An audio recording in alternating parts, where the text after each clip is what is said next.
Non è una contesa per diabetici quella che divide due paesi delle Madonie. Al centro un dolce, lo sfoglio, da una parte Petralia Soprana, che gli ha assegnato la Deco, denominazione comunale di origine, dall'altra Polizzi Generosa, che ne rivendica la primogenitura. Il segreto dello sfoglio è la lavorazione appunto della tuma, che viene lavorata con la cannella, il cioccolato e in modo da non sentirsi molto il formaggio. Sindaco, mi hanno rubato lo sfoglio? Ci tendono ed è una guerra vecchia che si ripropone in termini nuovi.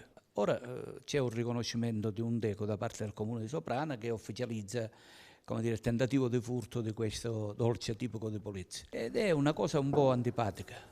Ma i sopranisi non ci stanno a passare per ladri. Non rientra nella nostra intenzione togliere quello che è lo sfoglio di Polizzi, l'originalità dello sfoglio di Polizzi, ma così come dice anche il collega sindaco, il prodotto ha delle caratteristiche diverse dal punto di vista della composizione dei vari ingredienti.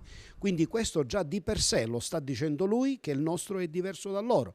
E cosa cambia nel dolce ribattezzato Sfoglio delle Madonie e preparato da una famiglia di pasticceri di Petralia originari di Polizzi? Quello di Polizzi, da quello che assaggiato io e ho visto, il ripieno è un pochettino più grossolano, invece in questo che produciamo noi, diciamo c'è una crema che ha un equilibrio un pochettino diverso perché non si riesce a distinguere né il formaggio né la zuccata né il cioccolato. Ai madoniti il giudizio su quale sia lo sfoglio più buono, in una guerra che invece di fare vittime potrebbe portare più turisti e clienti a entrambi i contendenti.